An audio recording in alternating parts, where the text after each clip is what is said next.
আসসালামু আলাইকুম রহমতুল্লাহ বরকাত। আলহামদুলিল্লাহ ওয়াসসালাতু ওয়াসসালামু আলা রাসূলিল্লাহ। প্রিয় বন্ধুগণ, আপনারা কেমন আছেন? আশা করি সকলেই ভালো আছেন। আমি আল্লাহ পাকের অপার কৃপায় ভালো আছি। বন্ধুগণ, প্রায় 20 দিনের মতো হয়ে গেছে। রমজানের ব্যস্ততায় আমি ভিডিও দিতে পারি নাই। এখন থেকে ইনশাল্লাহ রেগুলার ভিডিও দিব।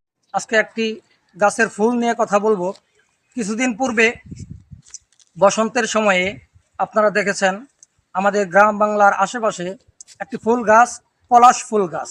এই পলাশ ফুল গাছে যখন ফুল হয় তখন মনে হয় এই গাছের মধ্যে আগুন লেগেছে, এত সুন্দর দেখা যায়।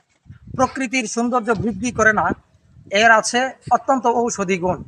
বন্ধুগণ, পলাশ ফুল দিয়ে মানব দেহের কী কী উপকারে আসে, কী কী কাজে লাগে, সেই বিষয়ে ইনশাল্লাহ কথা বলবো।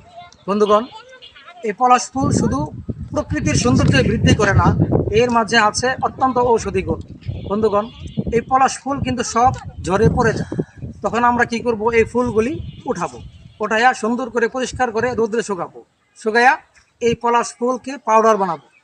পাউডার করে প্রতিদিন যাদের যৌন দুর্বলতা আছে, এই দুর্বলতার বিরাট এক কাজ দিবে এই পলাশ ফুল।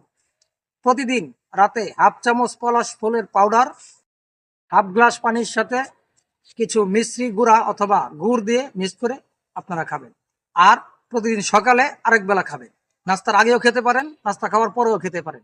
এইভাবে যদি খান, যে পুরুষ ভাইদের যৌন দুর্বলতা আছে, ইনশাল্লাহ আস্তে আস্তে এই দুর্বলতা কেটে যাবে।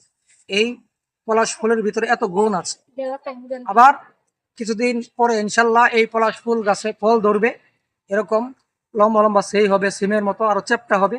এটার বিচিরও উপকার আছে, সেটার ভিডিও ইনশাল্লাহ সামনে আমি দেওয়ার চেষ্টা করব।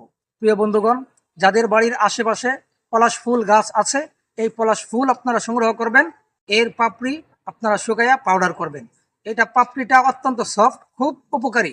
বন্ধুগণ, আমার চ্যানেলটা ভালো লাগলে সাবস্ক্রাইব করবেন, শেয়ার করবেন, কমেন্ট করবেন। আসসালামু আলাইকুম রহমতুল্লাহি আবরাকাত।